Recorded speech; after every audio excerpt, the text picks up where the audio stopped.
Genesis 12th chapter, verse 19.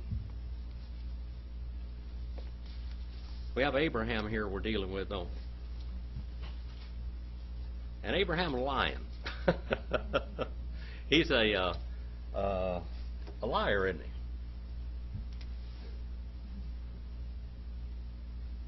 The Bible, you know, if a guy was trying to purport a false religion, would you have anybody lying in there, any of your people? You wouldn't do that. But the Bible just tells the truth like it is. Abraham is a man of faith, isn't he? He's the father of the faithful. He's the father of our salvation, as far as the lineage of our salvation. Yeah, he's all of this, but he was imperfect man, wasn't he? Because we are all imperfect. There's not going to be any man-made object in the new heavens and the new earth. Not one man-made object, because that will typify and tell you one thing, that there is nothing in man that can get him into heaven, because there will be no man-made objects in heaven whatsoever. Better get my glasses on that I can see with here. It starts out, we're in 12 and 19, and it starts from the right-hand side of the page going left. It says Lama, Amarta, Achoti, Ki, Wa Ega, Ota, Li Isha, Wa Ata, Hienre, Ishtika, Hak, Wilek. And here we have why. Lama means why. That is interrogative, isn't it? Interrogative? What's interrogative mean, Brother Roger? It's asking a question. Asking a question. That's interrogative.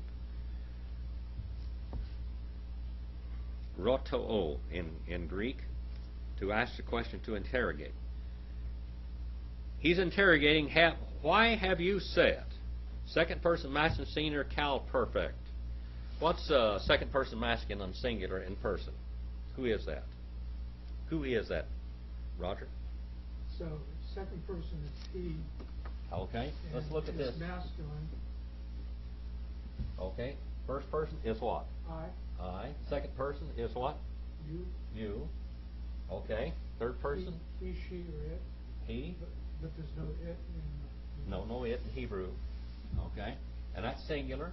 Now over here in plural. Okay, first person plural is? We. Second person plural? You all. Or ye. That is actually ye. Old English ye. That's second person plural. And then third person plural? They. Okay, they. That's who they are. You got that, Ona? This is the persons. And we have that in Greek and in Hebrew.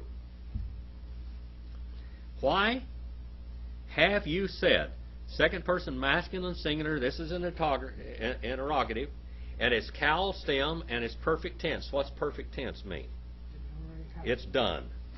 Why have you done this? He did it. He done did it. Okay? He done did it. He said, why have you said, my sister, achote, my sister? This is the same root that it means brother, doesn't it? It's like adelphe and adelphos in Greek. She and I took and kept on taking. Look at that. Wa ega. And here it comes, the root is likach. That's the root of this word. And it's first person construct singular, cal, wow, consecutive, and perfect. And let's look at that. I know this sounds really complicated, doesn't it? First person singular is what? Ona? I. I. All right. I. And then cal stem, it's simple, active.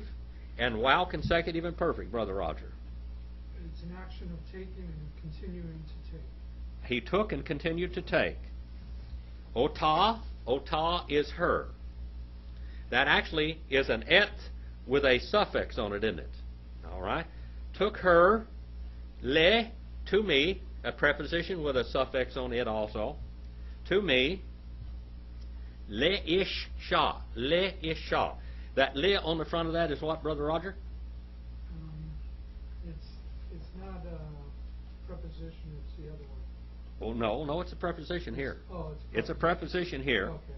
It means for or to, and then ish. What does ish mean, Ona? You remember what ish means? How about that, Pamela? What's ish mean? Ish. Huh? No, not ish. What's ish mean? Man. Okay, what's the isha? Out of man. Out of man. Here we have man and we have out of man. And the ish is the root of it, but we have li ish shah. Li ish shah. See that double sh in there from that shin with a dogish in the middle of it? For a wife. For a wife. Now all words for woman mean out of man, because women were taken out of man, or woman was taken out of man. And then wa ata. And now, look at that. And now, hine, behold. That's the interjection there. Wow, you know. Behold, your wife, Ishtika, the wife of you. Now, here he gives him a commandment. All right? Kak. That's the word. And that is imperative. It's masculine singular. All right? And how should we translate this, Brother Roger? Kak. Okay. It's masculine singular you. Imperative, that's a command to do it. Yeah. Cal shows the action. And he wants him to do it now. Get out of here. Take your woman and get. Take her and get out of here. All right? And then it says, walik. And you walk. Get walking right now. Get to walking. Imperative, masculine singular, cal. You walk. Get out of here and start walking. And keep on going. Keep on going. Take your woman and walk and get out of here. And this is Pharaoh now. Wasa. Allah. Pero. Anashim.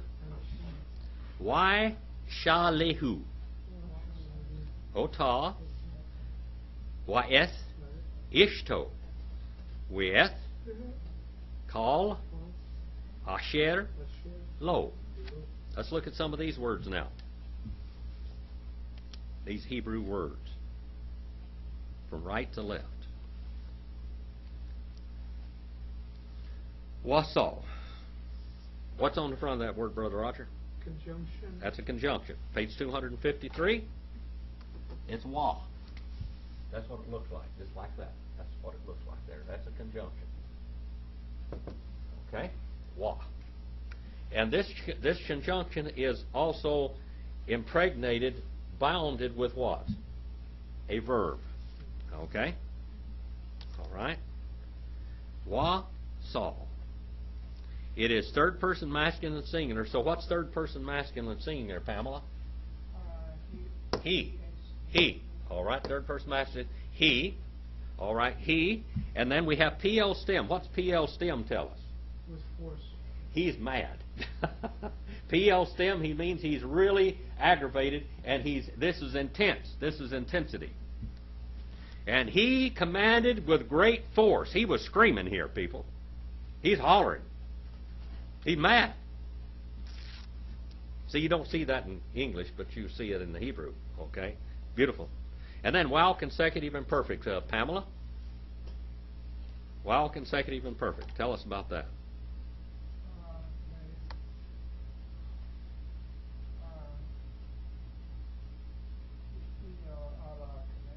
He did it and kept on doing it with force. He didn't say one time, get out of here. He didn't say twice, get out of here, but he kept on hollering at him and says, get that woman and get out of here. He commanded him concerning him, Elah, Pharaoh. What's Pharaoh mean? Do you know what Pharaoh means yet, Ona? What's Pharaoh mean? Pharaoh. What? What's it mean, Pamela? What's Pharaoh mean? Man that lives in the big house. See there, you remembered that. The man that lives in the big house. The big guy. The man that lives in the palace. That's Pharaoh. He's the king. All right? And then Anashim. Anashim. What about this word Anashim? It comes from aner, doesn't it? And in the English or in the Greek, what would it be? Andros. Andros. Men. That em on the end means a lot of them. Anashim, masculine men. Okay? And so he's going to give him an escort. Is he going to give him an escort? Make sure he leaves? He wants him out of here. He wants him gone. Why shalihu? Why shalihu?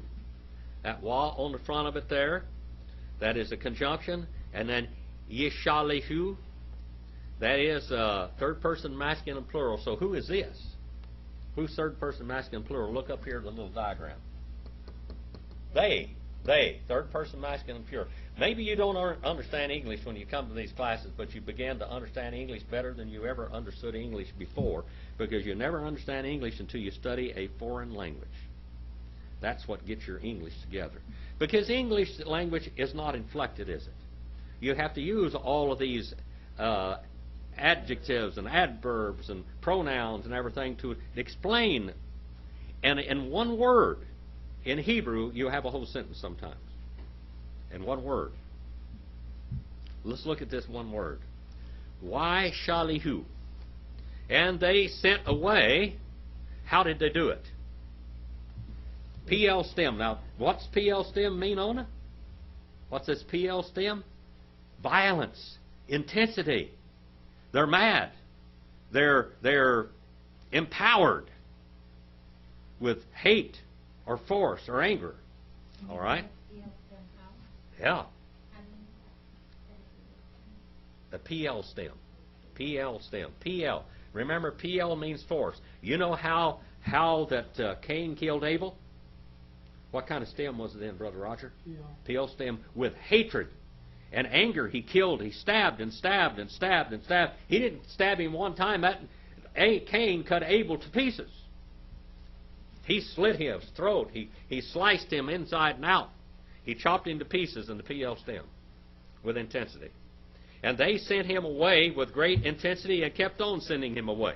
And it means to shoot or send away. In other words, they were kicking him out.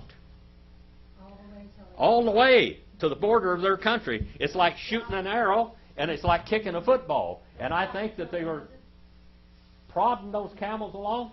What did Abraham get from Pharaoh? Money and a flock. Money and a lot of camels and a lot of bulls and cows, maybe elephants. Who knows? He got a lot of livestock for this wife of his. And what else did Abraham get? Huh? What else did he get?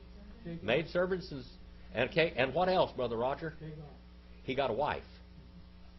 Pharaoh gave him his daughter as his wife, and that daughter was Hagar. And what does Hagar mean? Wandering. She would wander and wander and wander. And this is the daughter of Pharaoh. And why did Pharaoh give his daughter from his concubine to Abraham? Why did it happen? For a political alliance. See, Abraham is giving his sister, so-called, to Pharaoh, and so now our children are going to be relatives, and then I'm going to give you my daughter for your wife, and those children will be our relatives, so why are we going to fight each other? Because now we're relatives. That's what you call a political marriage. You got that? Did you know before that this was Pharaoh's daughter? Well, all right. And they're supposed to be his wife. Now, he didn't take her for his wife immediately, did he? But he had her. And he shot him away. He kicked him out. Shot him away. What?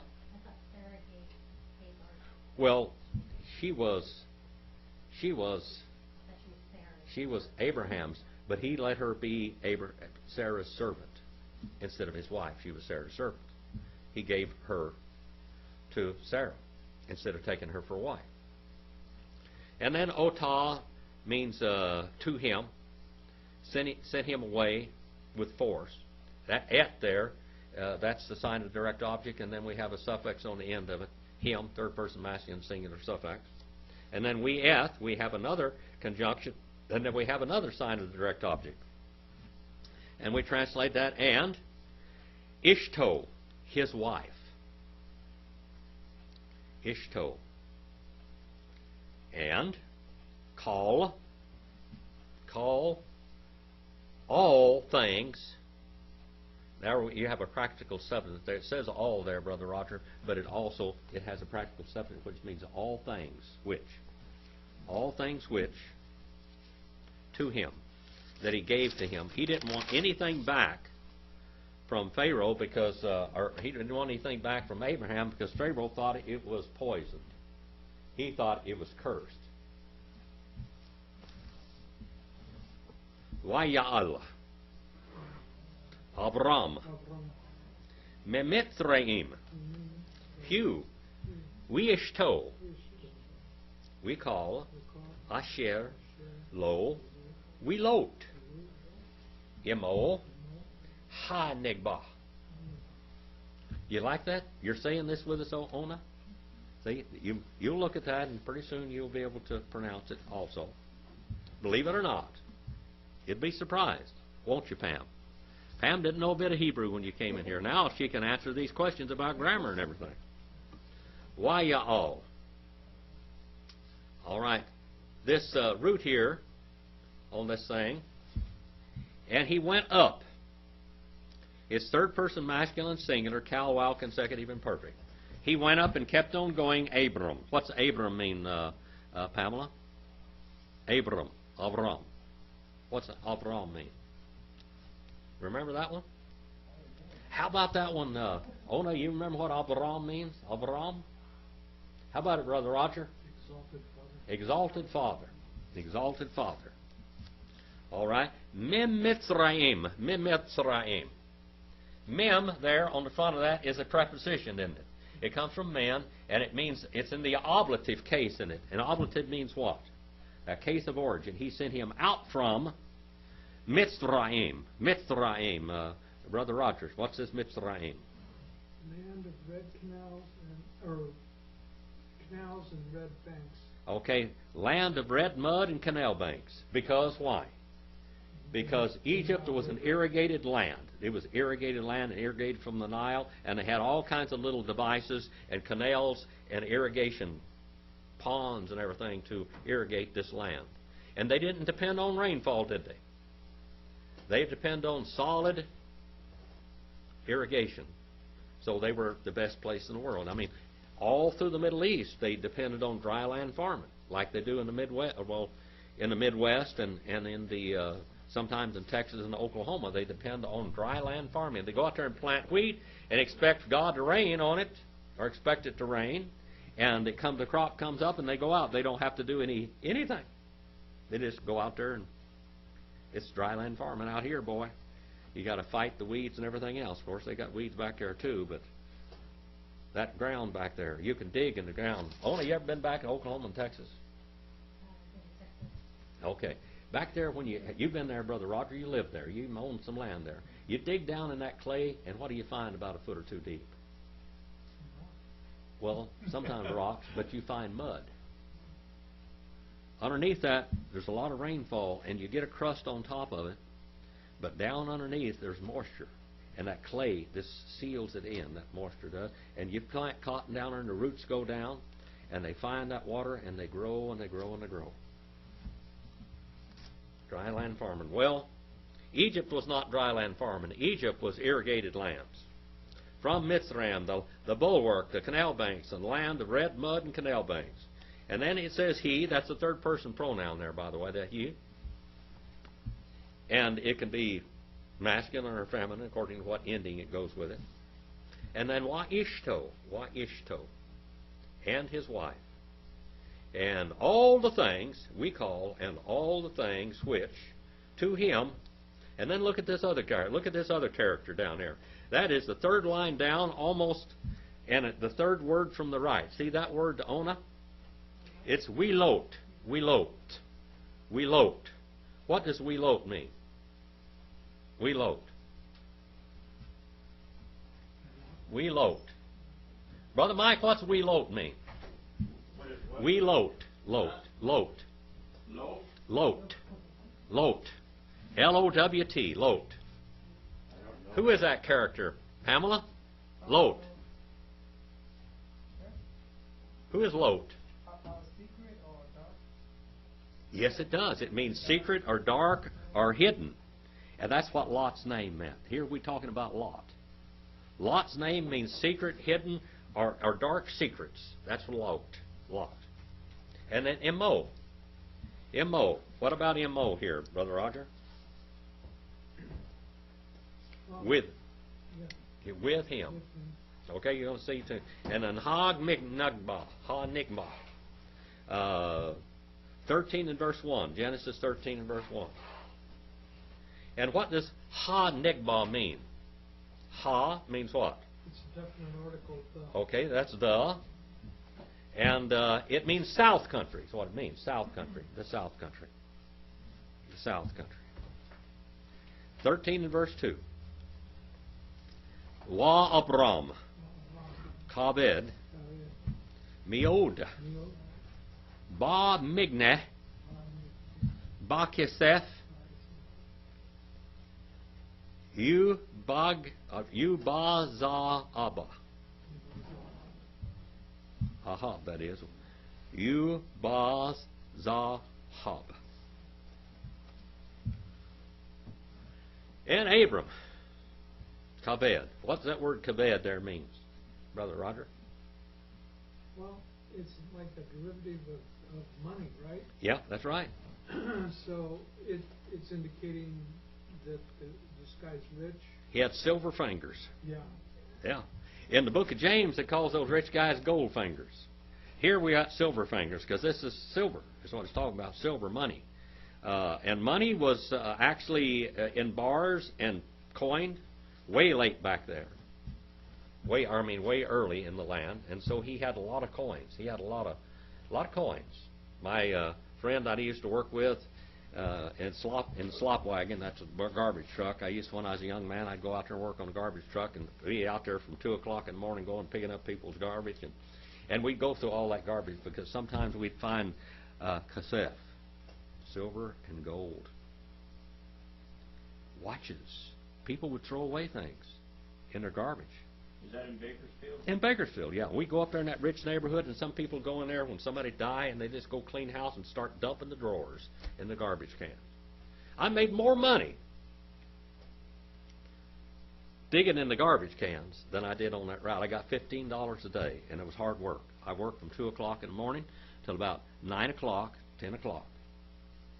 And it was hard work. We ran all the time, run from one house to the other and dump the stuff in there. And when we're going from one house to the other, we're going down digging through this stuff to make sure that there's not something valuable in there and all this junk and slop and everything. We made money. I got copper pots, gold watches, all kinds of stuff, silver and gold, sometimes even coins. They throw money away. You would think demolishing houses you could find stashed coins and things. Yeah, well, yeah, I did that too. And sometimes you do that. You find old books and things. In basements, you'll go underneath there, and sometimes on the rafters down underneath there, you'll find Bibles and books and all kinds of stuff, records, and gold and silver, and fruit jars full of money. I never found too many of that. Out there on that ranch, there's fruit jars full of money buried out there someplace. Abraham rich. He had silver fingers, exceedingly. Goldfinger. Remember that old James Bond movie, Goldfinger? He had silver fingers. Exceedingly. In Ba Migneh. Ba Migneh. What's that mean there, Brother Roger? Well, preposition on the front of it, isn't it? Preposition again. Okay. And M is, the mem is the preposition. Yeah. With, and then it's large stock. All right, livestock. A lot of livestock. Portable property. That's what you really call it. It's portable property. Have you got any portable property? Something you can drive off with? Indians, we used to live, and we were what we call a nomadic people. We had portable property. We drove horses, and we put the lodge poles on the horses. We wrapped the skins around the what we call the lodge skins around those poles, and this filled it full of stuff, and the horses would drag it, and we'd go on. We'd have horses after horses after horses dragging all of your portable property, and that's portable property. That's what it means there. And portable property, and then ba'ak kesef. That kesef in there, that means what, Brother Roger? Again, it's money. Silver. In silver. All right, in silver. And guess what else? You baz zahav. That's definitely gold. Okay, now anybody ever been to Havilah? Havilah. Yeah. Havilah. I was there a couple weeks ago. Okay, you were up at Havilah. Found a beautiful place off the road to drive way up toward a mine, right down, practically downtown. Okay. Well, Havilah means gold. Yeah. That was the seat of Kern County at one time. Havilah was out there. The old building is out there at Pioneer Village. And in gold, Havilah. All right. Wa yu baz zahav. Everywhere Abram went, God blessed him, and he got richer and richer and richer and richer. His increases just kept on increasing, even as ungodly as he was. What did he just do? He was a used car salesman, you know. He lied to this man and got the car back. Got the used car back. What does the hidden? Sarah. What does the hidden have to do with his name? Who, Lot?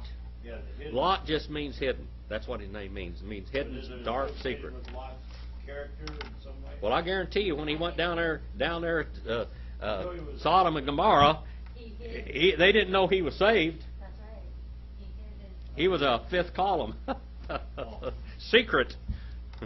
It was a secret that he was saved, because he sure didn't act like it. You name your child secret. Yeah. Secret. A lot. You know that's what it means. Well, a lot of people name her. Well, first of all, what's Luke mean? You have preachers naming their children Luke. What's Luke mean? That's short for Lucifer. Lucifer. Now, we always think about Lucifer, we're thinking about a bad guy. But the name, one of the Gospels in the Bible, matter of fact, this man by the name of Lucifer wrote 2 books in the Bible. Which book is that? Acts. The book of Acts and the book of Luke. His name was Lucifer. Luke for short. That's a shortened form of Lucifer. Right? 13 and verse number 3. Wayelek. Le ma sa'a. Min Negev. We'ad. Beth El. Ad. Ha Makom. Asher. Haya. Sham. Ahala. Batil. Hilah. Ben. Bethel. Yuvan. Hae. Now let's look at this word, this verse. Wayelek. What about that word? Brother Roger, what's it literally mean? Okay, the conjunction is there for and. Uh-huh. And so it's third person masculine singular, so it's he. Okay. Cal shows the action, while Yeah. consecutive imperfect, so it comes from halak, which is to walk, Yep. and so it indicates he walked and he kept on walking. All right, he walked and he kept on walking. That's third person master singular, Cal, while consecutive imperfect. See, you're going to learn all this pretty soon, Ona. Le ma sa'al. Le ma sa'al. All right, now tell me about this le ma sa'al, Brother Mike. I'll tell you about Bethel, but that's the only thing. All right. What's it mean there, Brother Roger? Well, the lamet is preposition. Yeah. The mim also Uh-huh. is from, and so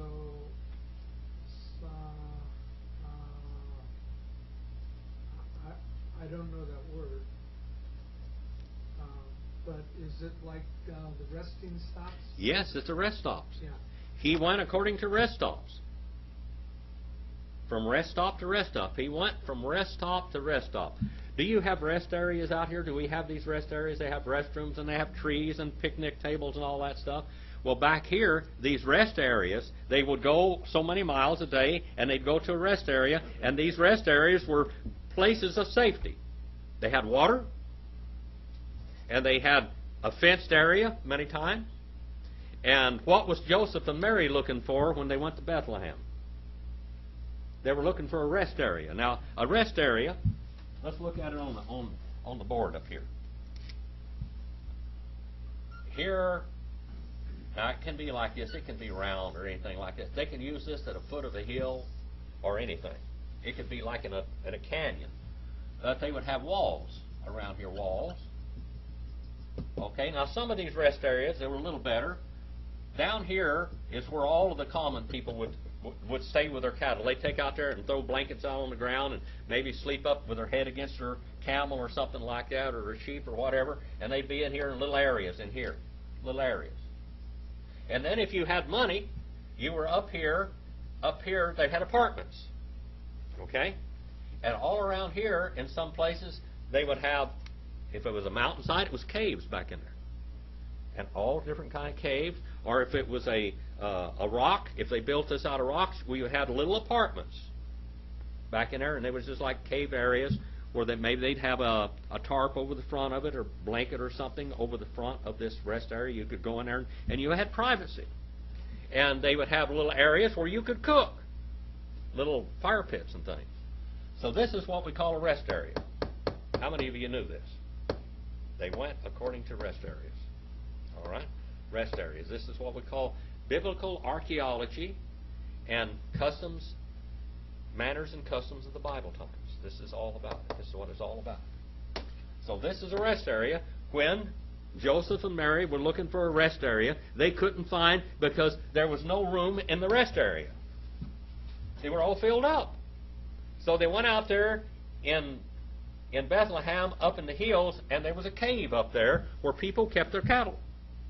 They would take them in when the rains were going and lightning and stuff going on. They'd take and push their cattle back up in here, and they would have a manger in there, and they would have a place where they could water their cattle, and they'd sweep the thing out and everything. And that's what they went. They went back in one of those caves, and just where it was an animal shelter. They were back in an animal shelter.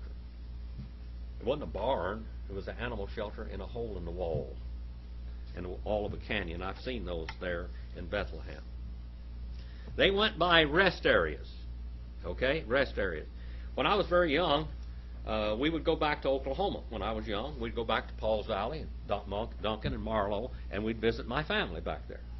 And when we'd take off from California, the first time I went back there, I went there with my Uncle Jim, and we would go back, and the first place that we stopped was out there in the Mojave Desert. And we got our blankets out, and we laid them out on the ground with the lizards and whatever was out there, and we pulled our blanket over us, and we slept looking at the stars in the rest area. Now, you know, I don't know whether they allowed you to do that at all anymore, but we used to do that.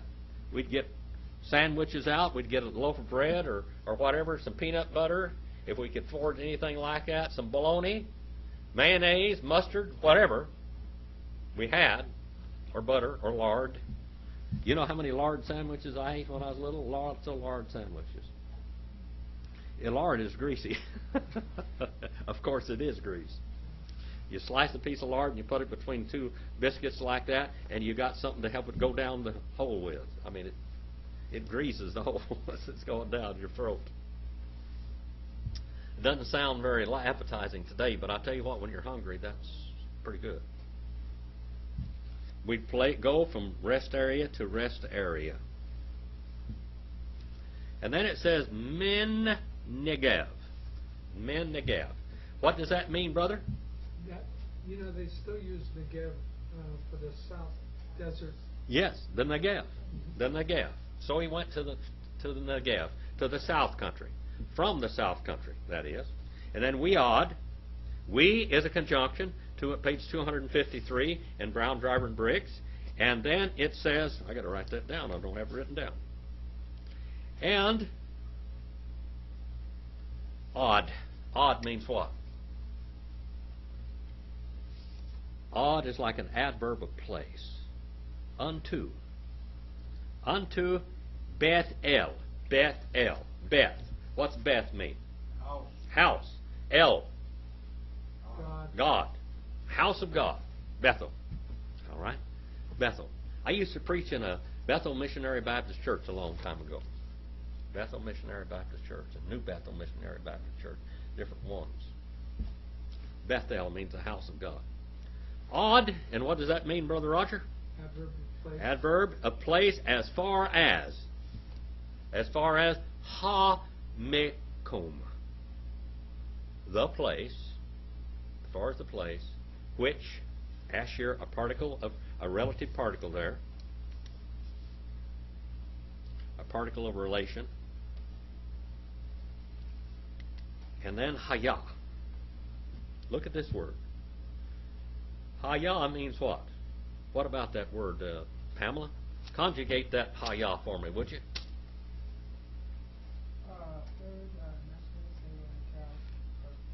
Oh, third person masculine and singular. So who's third person masculine and singular, Alma? Up here on the chart. Who's that? He. He. All right, so we got it. We got he. Third person masculine singular is he. And what did he do? Brother Mike? This is that word that changes. He wasn't was he? He what? Became. He became. And it's, well, what tense, Brother Roger? It's done. It's It's perfect. perfect tense. He had become, which he had become Sham there. And then we have Aholah. Aholah. Aholah, what means what? It means tent. Really, it means tent pegs. He started driving tent pegs. These people were constantly driving tent pegs. How many of you have you ever gone camping with a tent on it? All right. And one of the things you do is you try to get flat ground to put the tent on, and someplace where you can drive tent pegs to hold it down. I've been out in some of these tents someplace where the wind tried to blow it away. So you had to. Yeah. Yeah. Yeah. You got to tie that tent down. Back out there in that country, the wind blows so hard. Well, you know, Muhammad, he thought the earth was flat. He said God created 7 flat earths.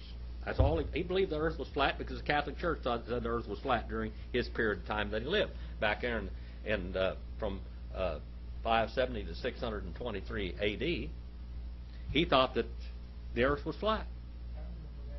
632, that is. He thought the earth was flat. The Catholic Church thought the earth was flat. You look out there and the earth looks like it's flat, doesn't it? You get out there in those deserts out there, if there's no hills. How many of you have been out in flat country like Kansas? You think it just goes on forever.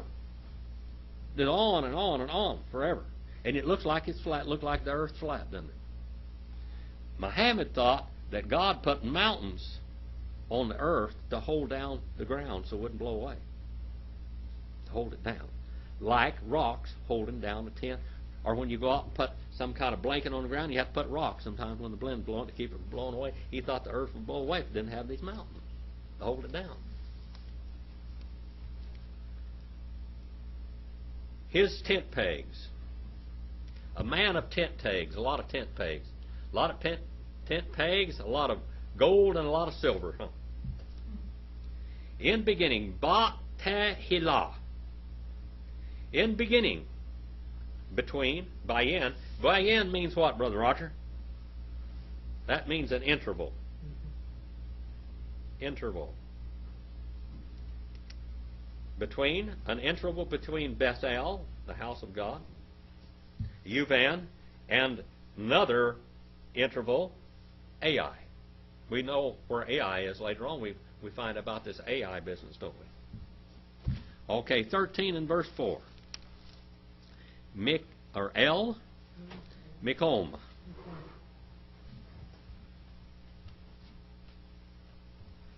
El Mikom. And then Ha-Mizbeach. Asher. Asa. Sham. Barisonah. Wig. Yikra. Yikra. Sham. Abram. Beshem. Hadavar. Now the word Hadavar there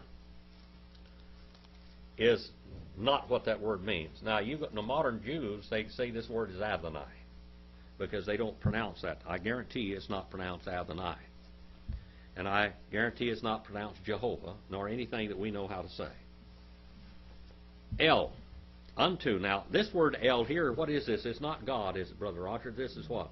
A preposition.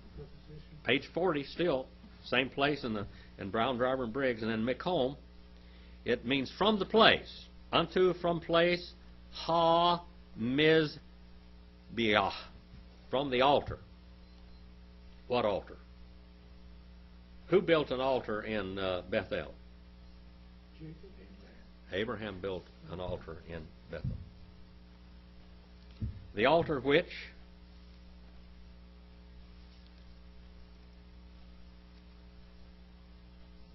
Asa he had made. Let's look at that word, Brother Roger. Conjugate that Asa for me, would you please? Sure. So, third person masculine singular. Okay, hold on right there. Who's third person masculine singular, Ona? He. Absolutely. See, you're getting this stuff.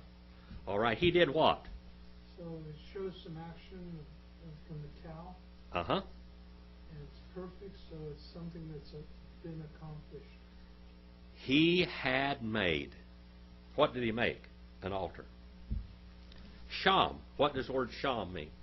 Monument. Monument pillar or something. This was a monument pillar. This is a marker. This altar was a marker where he'd go back again. And then it says Barisonah. Barisonah. And that means in first. In the first. He did this earlier in his life, didn't he? At first he did this.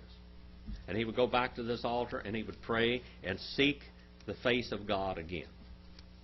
And then we have Wa Yikra, Wa Yikra, Wa Yikra. Wa on the front of that is what, Pamela? Conjunction. All right, and Yikra, Wa Yikra. How do we conjugate this verb here, Brother Roger? And again, third person masculine singular. So what's third person masculine singular again, Ona? He. All right.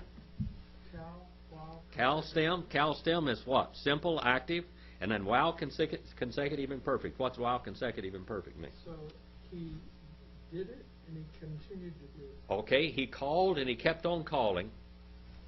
There, Sham, there, Abram, Beshem. Beshem. Now look at that Beshem. What's on the front of that Be? What's that Be on the front of that, Pamela? Be. What's that Beth on the front of this? That's a preposition, page 88, Brown, Driver, and Briggs. Okay? That's a preposition on page 88. Bashem. He calls on the name or the monument or the person of what? We don't know how to say this word. So the Jews would call it Ha-the-bar or Hashem. Ha-the-bar means what, Brother Mike? Lord. Ha-the-bar, the Word. The Word. Okay? In the New Testament, it's whole logos. Here it's Ha-the-bar. And what is that word? What word we pronounce in English, even though we don't know how to pronounce it?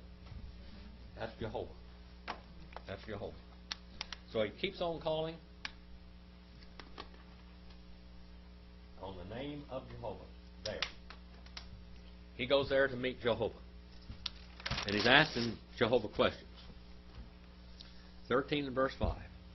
Wigam. Lilot. Hahelek. Et. Abram. Haya. Son.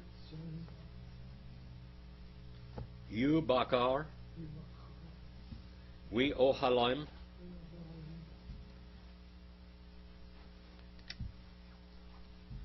We gam. And also. And also. Gam means also. That means that's a cumulative. And also. And also lelot. Lelot. What's lot again, Brother Mike? That's Lot. That's Lot. That's his nephew Lot. Lelot to Lot. And Lot is ha-halek. Ha-halek. What's this mean, Brother Roger? Ha-halek. He's got a definite article in front of it, don't we? And you've got the word to walk that's been conjugated to be cal perfect, masculine singular. Yep. Masculine singular, cal perfect. So it's he did it, huh? He walked and kept on walking. Abram. Haya. And he became. Now, it wasn't he was, he became. This is the word became. What does became mean, Brother Mike? To change from one state to the other. Now, how would Abraham's flock became? Every time they had babies, they would become larger, wouldn't they? The flock would become larger. So it says, and he became, or kept on becoming, or had become, perfect actually, flocks. Zone. What about this flock? Zone. What's a zone, Brother Roger? So zone. It's like sheep? It's sheep, goats, and little cattle. And why are they called zone? Why are they not called boker? Well, a boker is big enough to do plowing. Pull a plow. These are small cattle, so that can't pull a plow. They can't pull farm implements at all. They can't pull a plow. So this is too small to pull a plow. This is a small cattle. What? Yeah. These are little, not cows at all. These are goats and sheep. Yeah. They don't use them for breaking up the ground. A goat you don't use to pull a plow. A plow is too big for a goat, but it's not too big for a boker, a big cow, an ox. Flocks and herds. Boker. What's boker mean there, Brother Roger? To break the ground. Large domesticated cows that break the ground. Okay? And tents. Tent pegs. To pitch a tent. To live in tents. They lived in tents. All right? This word boker there means to plow, to break ground. It also means early morning at daybreak. All of this comes from this word boker. Boker-tov. Boker-tov, good day. Yeah. Boker-tov, good day. Good morning. Good break a day. All right, do you have any questions here? Brother Mike, you got any questions so far? Learned anything so far? All right. How about you, Brother Roger? You got any questions? Ona, did you get something tonight different? Did you learn a little something? How about it, Pamela? All right. Let's do one more verse, and then I'm going to turn you loose on the world. Okay? Wilo, Nasa, Otam, Haaretz, Leshevet, Yada, Ki Haya, Rekusham, Rob, Wilo, Ya Kilu, Lashevet, Ya Ha-da. And not. Look at that little adverb of negation there. See that? We low. And not. And not. And now we have third person masculine singular cal perfect. Third person masculine singular only is what? He. All right? If it was third person feminine singular, it would be she. Okay? Second person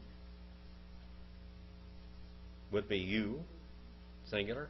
Third person, plural, would be they, and you'd know what gender they were, too. And not, he could bear them. And not, he could bear them. Could hold them up. Third person masculine singular, Cal perfect, not had been able to bear them the land.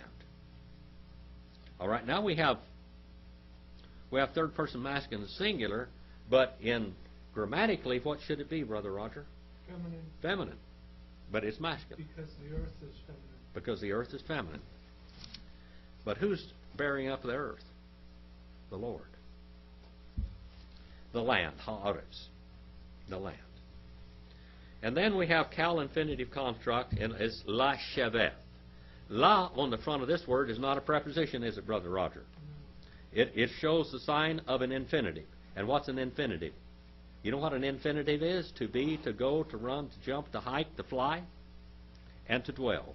Here, to dwell. That's an infinitive. Yahado, Yahdo, Yahdo. Together. Ki there is because, haya, he had become their movable property. What does that mean? What's movable property? That's goats and sheep, Ona. You have some of those? Oh, you got movable property. You can drive it, can't you? You can move it from one place to the other. You can follow the grass. Movable property. Great. Great. Vast. The herds were vast. They had increased to the thousands. And not, they had been able, third person construct plural, that's they, cal perfect, not they had been able to sit or to dwell, and look at that again, la shevet, that means it's cal infinitive construct with the infinitive, that means to dwell or to set together. They could not dwell or to set together. Now we started with 12:15 tonight, didn't we? No? 12. We start out with 12:15 tonight?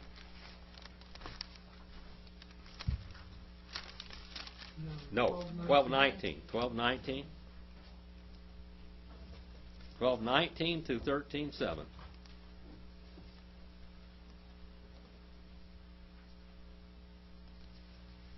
12:19 to 13:7. That's where we occupy tonight. Did you get something out of it? Write down what you learned tonight. Write down someplace what you learned. Okay? For the plural, on the one that's they. Yes. Would them be part of that too? With the what? Like for the would them? Yes, that's them. That is third person plural. And it could be masculine or feminine. And in Greek it could be neuter. Okay, so where would the word them come in at? For the third? Third person masculine plural. Yeah. Third person masculine plural. Okay? Yeah. All right. Got that? Third person masculine singular, second person masculine singular, first person masculine singular. First person plural is we, second person plural you all or ye, third person plural is they. Okay, you got it?